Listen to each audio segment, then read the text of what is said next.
Как? Никога не съм виждала подобно нещо. Ха, Твайлайт има крила. Супер! Нов летящ приятел. Защо ти стана Аликорн? Дори не знаех, че е възможно. Аликорн парти!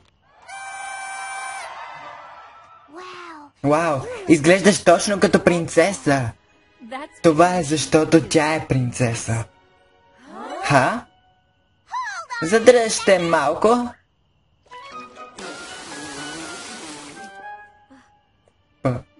Принцеса? Откакто дойде в Понивил, ти показа добродушие, състрадание, преданост, честност, оптимизъм и, разбира се, лидерство на една истинска принцеса. Но това значи ли, че няма да съм твоя ученичка вече? Не по същия начин като преди. Аз още ще бъда тук, за да помагам и да те водя, но всички твои сме ученици сега. Ти си вдъхновение за всички нас, Твайлайт. Но какво да правя сега? Има ли книга да бъдеш принцеса, която трябва да прочета? Ще има време за всичко това по-късно.